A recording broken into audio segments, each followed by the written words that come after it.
Hi, it's so nice to be with you. Today I was actually thinking about, well, it's actually my partner and I, our anniversary of when we first got together as kids.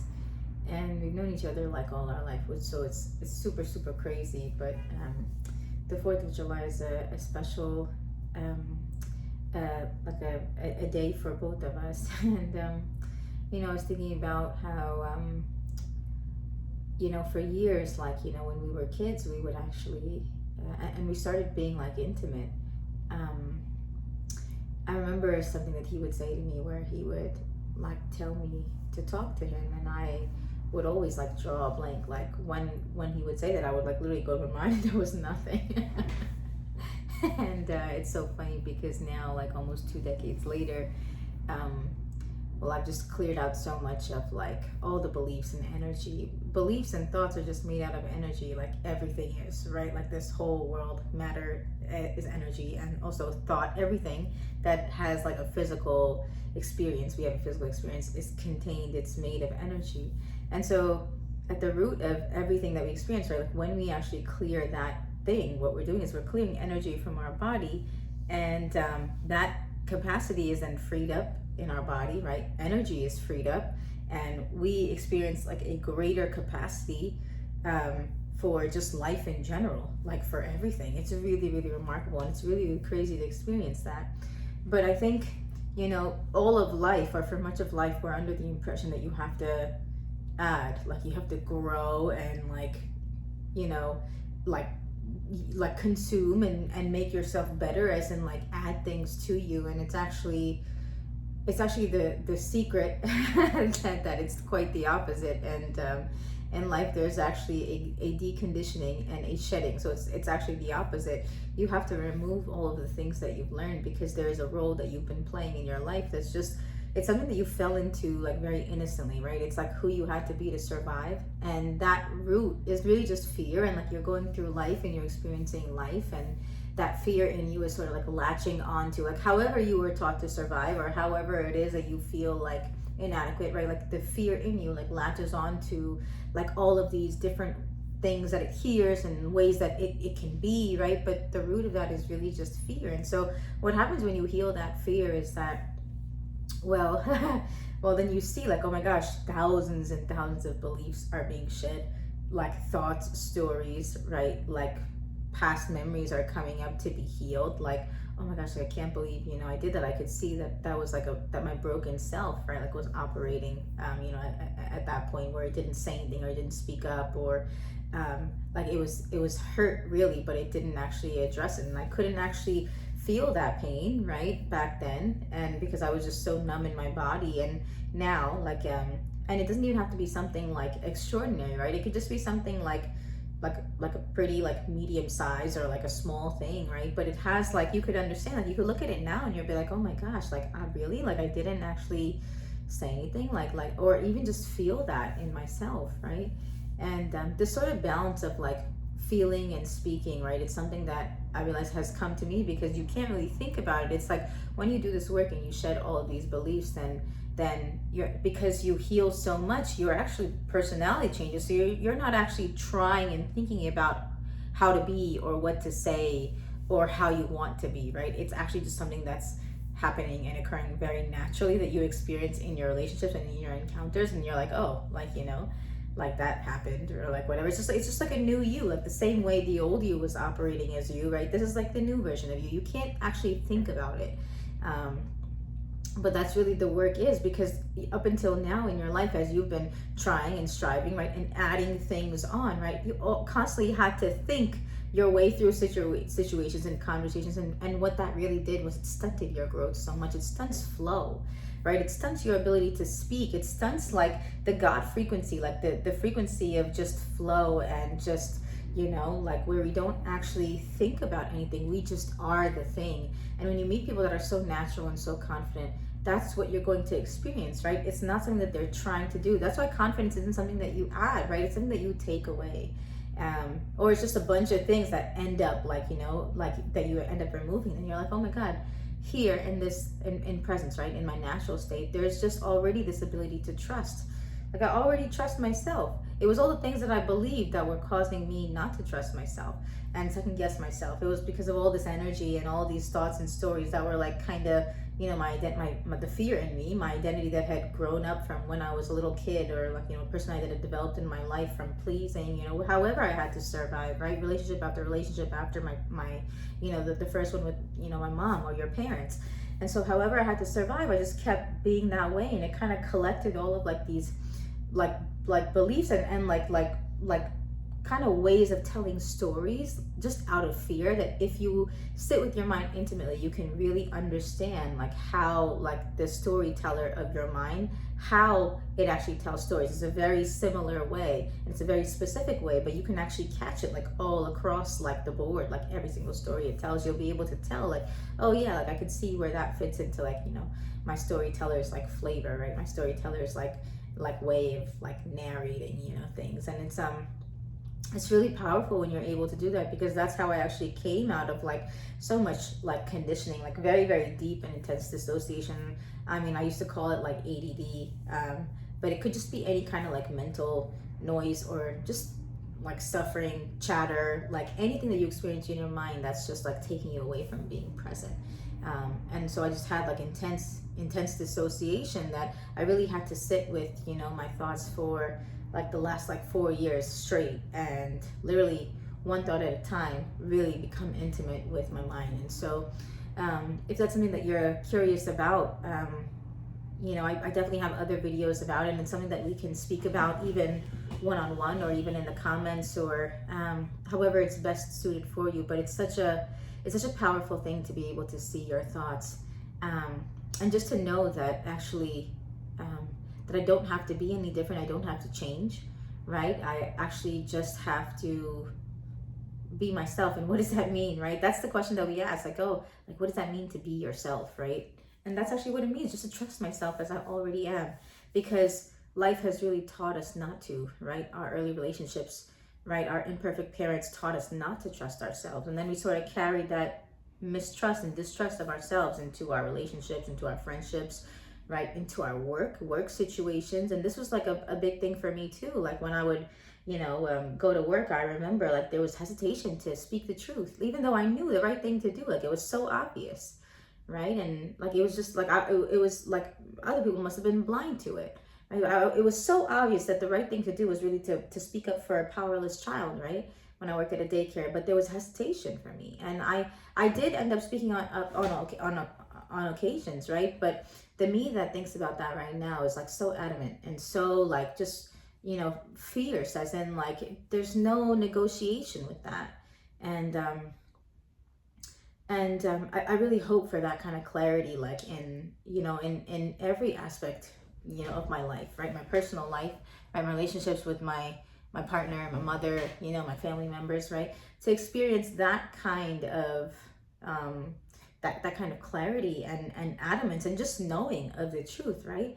Like just to be like, for that to be so obvious to me, it was so very clear to me. And I actually think I did like the best job at the daycare, you know, while I was there, because, well, my understanding of the kids was just, it was just so obvious to me, right? Like that was something that I was naturally given, I think, or just something that I had already suffered enough, you know, up until that point where I had become an emotional reader from when I was a baby with my mom. And so my ability to read other people's emotions and to intuitively understand and feel what they need, that was really my gift with children.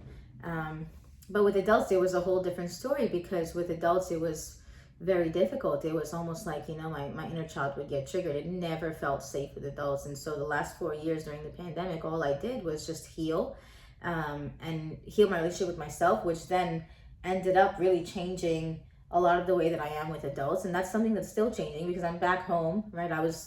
For those several years, I was away from home. I was living on my own. And then 2 years ago, I came home, and now I'm around my mom. And so that's like the next phase of healing, right? Like integration into your real relationships in real time, right? And so that's been a journey of itself, and my nervous system is still adjusting, and all that is still adjusting.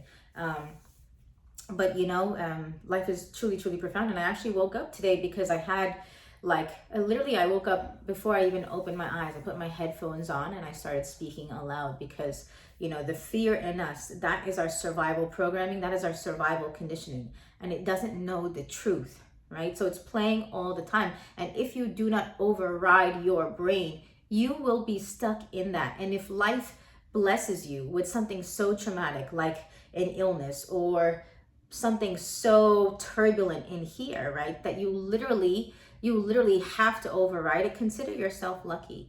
Like if it's something so severe as like your health or your financial, like something that's so unbelievably severe that you literally have to, like the experience of it in here, you literally have to override it. It's actually one of the greatest gifts. And actually a little over a year ago I had COVID, and a part of me thought, because I had been coming out of my ADHD for 3 years before that, and a part of me thought that if I hadn't experienced something so severe, then I don't know if I would have actually really been so attentive in seeing and dissolving my ADHD. It's been something that's like, it was the worst thing for me, and also the thing that created like the most hypervigilance in my brain, right? And then also for me, like the thing that made me the most aware, because this thing was like any moment it was pulling me back and pulling my body back into the sensation of not being well. And when I had COVID, I was extremely ill, and so that's one of the difficult things, that is single-handedly, I think, the most difficult thing that I ever came out of, like that physical illness, and then the trauma from that physical illness, because there was nothing like that in my life up until that point.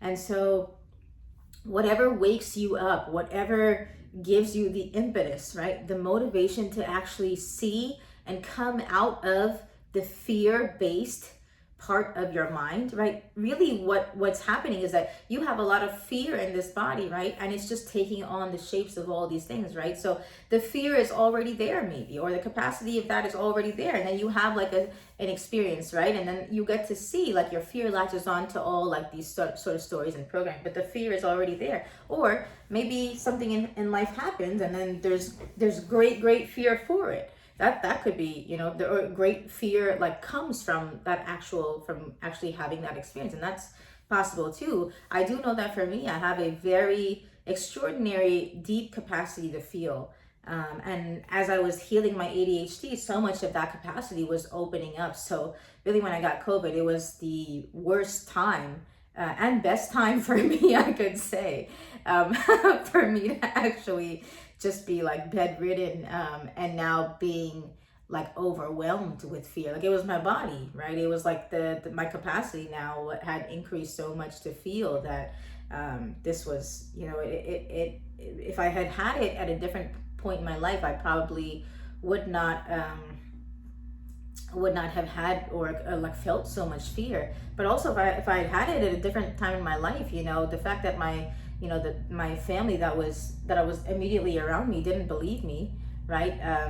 And didn't believe that I was actually ill, that alone would have probably killed me like earlier in my life. And I laugh about it now, but it's something that I had to do very, very deep, like intensive, like healing and trauma afterwards. But not as deep as like, actually not even as deep as like the trauma that I had just from the illness itself, because the illness was so severe. And up until that point, right, I was actually ready for that, because I had done 3 years of like healing, my people-pleasing trauma before then. So the fact that my mother and my brother didn't actually believe me, it actually didn't bother me as much as I thought it would. It was very interesting. There was like a voice in here that felt somewhat like it was like the old conditioning.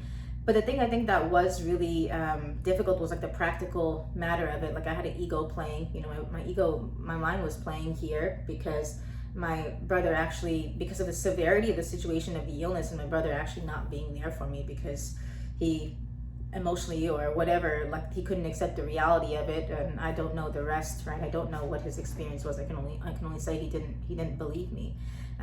And so just living like having an adjacent room, sharing in like a room that was right next to him, and him not like actually helping me, that was a very, very difficult thing for me, because I actually don't even know, like just the practical like situation of that was very, very difficult for me to actually be alone. And I was left alone at home for like many hours at a time, and I pretty much suffered like very intensely, sometimes for 6 hours a day just on my own. So that was an experience that I definitely, don't want to have again.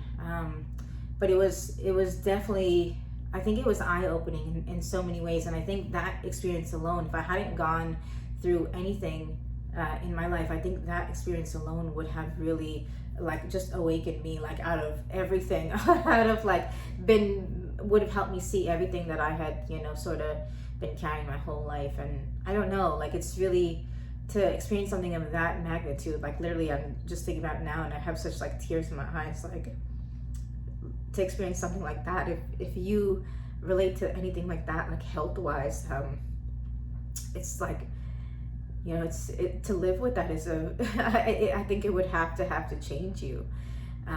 And actually when I was ill, I was thinking about like my dad who had cancer, and I was thinking about patients who go through chemo, and just like the possibilities of physical suffering that exists. And my mom, and how she had had several incidents with her, her toe and her foot and her hand, and like, just like, she had sliced her hand with like the knife. And my brother who had hurt his knee just like, a year before that. And so there were things that like, were coming to me, and like just deep compassion that I was now holding, that, I could only understand experientially after having, this experience where I myself was ill, because before that I didn't actually, these things never really registered for me. And all my life, I think there was a lot of like emotional compassion. There was a lot of feeling of other people's experiences, and although that feeling and empathy came from my own brokenness, that was really like, it was still feeling like that's really what I was doing with my energy, and that's really the world that I was immersed in. So I can say I was feeling other people's pain, right? I was very empathetic. But then, once this thing happened, I really started to understand, like, and have like tremendous compassion for physical suffering. And I remember I lived with my partner for, many years, and, for a year or 6 months or whatever, he was in crutches because he had injured his leg. And I remember I was taking care of him, but it didn't occur to me like what he was actually going through. I couldn't feel what, and it's only now that I could. And the feeling is not something, it's like literally, it's a feeling, right? It's not something that you can intellectually think about, right? You can't understand in this way, right? You can understand with your body, which is really interesting. But I think that I'm really glad I actually recorded this video, because it actually just really helped me understand like how much the experience of my illness, like, it really, really changed me. And I think it would really, really change. I think that kind of illness would really, really change anybody. And I'm just so just tremendously grateful. I don't know, like there's still so much difficulty from it. There's still like a lot of, like working through, and still like recovering and getting better. And just the like energy of fear, and like, how, it's been manifesting with my ADHD that's, been dissolving, and all the mental suffering that's been healing at the same time, and that has been healing for the last few years. It's almost like, just like the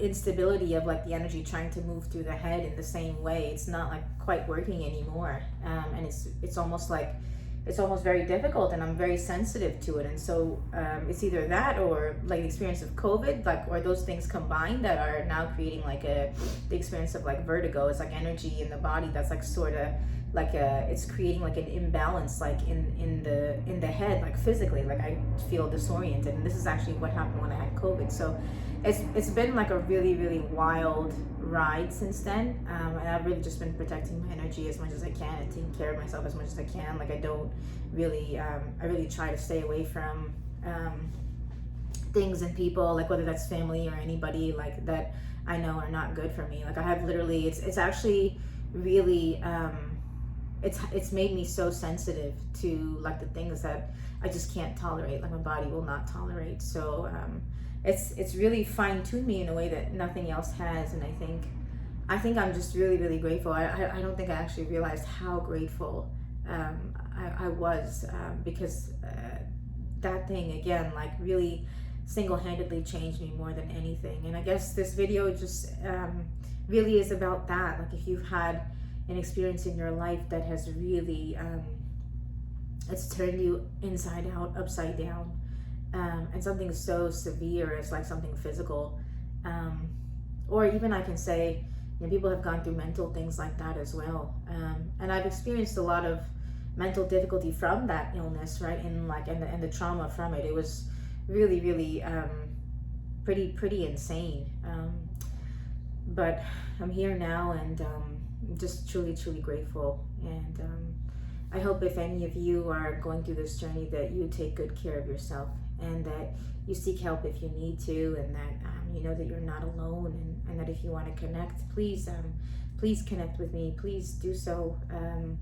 I think there's a way to send messages now on YouTube, but also in the comments, or however you would like. Just know that you're not alone, and that you know, I think during that time I was really trying to just find comfort, and people who would be able to help me, and hold a capacity that I do for feeling, and not try to intellectualize or try to rationalize anything, you know. And those people in my life were very few. They were literally like one or two. And so I just want you to know that if you need that, if you need somebody who has that capacity, please reach out, and please find somebody, or please reach out to me. I love you so much, and I hope this was helpful. God bless you.